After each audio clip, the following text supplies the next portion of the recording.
बोलिए आई मात की जय। दीवान रोहितास जी महाराज की जय। धर्मगुरु दीवान साहब की जय।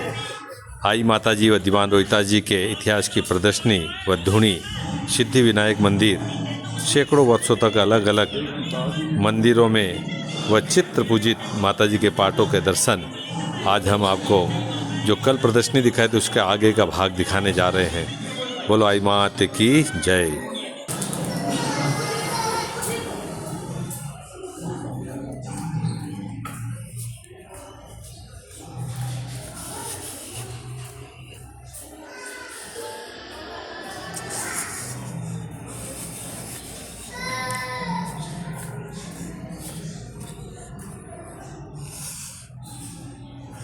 बोलिए आई मात की जय। दीवान रोहितास जी महाराज की जय।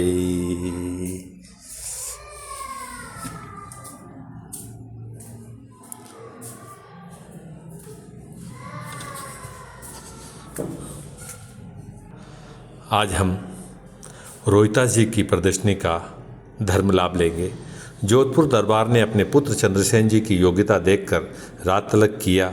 जिस समय चंद्रसेन जी के भाई नाराज होकर दरबार में से चले गए और दिल्ली जाकर अकबर बादशाह को जोधपुर पर हमले के लिए कहा। जोधपुर दरबार चंद्रसेन जी व अकबर की सेना के साथ युद्ध हुआ। युद्ध में हार कर चंद्रसेन जी का सिवाना चले जाना। चंद्रसेन जी ने सिवाना से दीवान करम सिंह जी को पत्र लिखा कि मारवाड़ खाली कर दो। चंद्रसेन जी व दीवान करम सिंह जी घनिष्ठ मित्र थे। पत्रवाहक ने पत्र दीवान साहब जी को दिया। बोलो आई मात की जय। दीवान करम सिंह जी ने जोधपुर दरबार चंद्रसेन जी के वायदे के अनुसार मारवाड़ के सभी किसानों को मारवाड़ छोड़ने को कहा। उस वक्त केशव दास नाम के चुगलखोर ने अकबर के सेनापति हसन कुली को कहा कि मारवाड़ के किसान मारवाड़ छोड़कर जा रहे हैं। अकबर बादशाह ने तुरंत अपने सेनापति हसन कुली को जोधपुर से लड़ाई करने का आदेश दिया तथा हसन कुली सेना लेकर जोधपुर की ओर जाते हुए धागड़वास आकर दीवान करम सिंह जी ने कहा कि आप सभी किसानों कर मारवाड़ वापस चलो। दीवान साहब के मना करने पर हसन कुली ने 5000 सैनिकों के साथ धांगड़वास में दीवान साहब के साथ युद्ध किया। गांव धांगड़वास में अकबर के सेनापति के साथ युद्ध में दीवान करम सिंह जी वीर गति को प्राप्त हुए, जिनकी याद में आज भी छतरी बनी हुई है। दीवान साहब जी के सेनापति दीवान साहब के पुत्र रोहिदास जी को सतलाना ले जाते हुए। बोलो आई मात की जय। ये जो छतरी का वहाँ पर निर्माण धांगड़वास में चल रहा है करम सिंह जी की याद में, आज भी वहाँ पर मान्यता है कि करम सिंह जी ने जो अपना त्याग और बलिदान दिया था उसके निमित्त वहाँ पर जो भी पत्थर फेंकता है वो पत्थर वहीं रुक जाता है तो उसकी मान्यता पूरी हो जाती है। रोहिदास जी को 4 वर्ष की आयु में गांव सतलाना में विधवा सुनारी को लालन पालन के लिए सौंपा। रोहिदास जी गांव के बच्चों के साथ गाय चराने जंगल में जाते थे।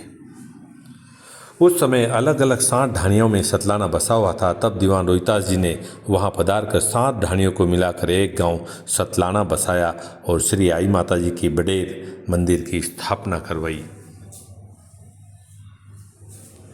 जंगल में गांव के बच्चों को साथ लेकर रात दरबार लगाते थे।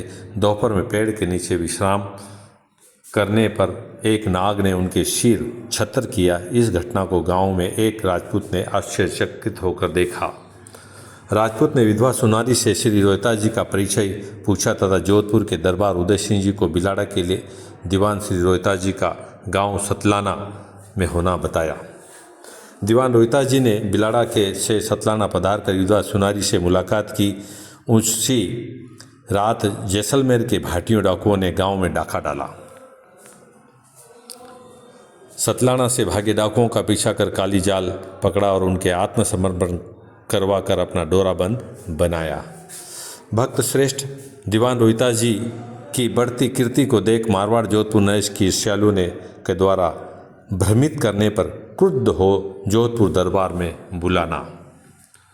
जोधपुर के दरबार में कोई पर्चा चमत्कार न दिखाने के अपराध में रोहितास जी की खोड़ी हाथ पांव को एक साथ लकड़ी में सांचे में जकड़कर लगाकर जेल में डालने की सजा देना। जेल में खोड़ी लगाने पर रोहिता जी के हाथ 3 के से पतले हो खोड़ी से निकल गए। छोटी खोड़ी बनाने पर हाथी के पांव से मोटे हो गए। सम्मति नहीं, रोसा विचित्र चमत्कार पर्चा दिया दिखाया।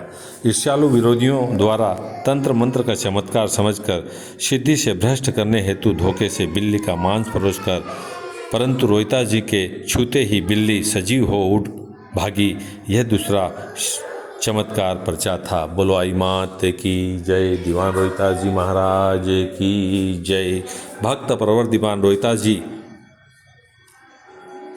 के वियोग में स्नेही श्रद्धालु ग्रामीणों द्वारा सामूहिक आत्महत्या करना विभत्स दृश्य घबराकर हकीम बिलाड़ा को जोधपुर दरबार में रोहिता जी को मुक्त कर बिलाड़ा भेजने का संदेश देना आज भी अमर हुतात्मा चौक में बनाया हुआ है, जिससे श्रद्धालु अपनी श्रद्धा से नमन करते हैं, पूजन करते हैं। दीवान रोहिता जी के जोड़ चरागाह को आधा करने को बीचों बीच में घोड़ा, जहां आज भी अमित पगडंडी है। विचित्र बात है कि दरबार के जोड़ में घास पर बाल आती है, बिलाड़ा के घासों में बाल नहीं लगती है। चमत्कारों से प्रभावित हो जोधपुर दरबार ने क्षमा तथा दरबार का आधा जोड़ घास का चारा ग्रह व राख पीपलिया बेरा भेंट कर फरमान लिखा कि भविष्य में कोई भी नरेश दीवान बिलाड़ा के दरबार में नहीं बुलाएगा। बोलो आई मात की जय हो। धर्मगुरु दीवान साहब की जय हो। रोहिता जी महाराज की जय हो। कल आगे की प्रदर्शनी आई पंथ का मुख्य आधार पालन करने के 11 नियमों पर हम चर्चा करेंगे। धन्यवाद आप सभी को देखने के लिए। माता जी का खूब खूब आशीर्वाद सभी को प्राप्त होता रहे, यही माता जी से प्रार्थना है।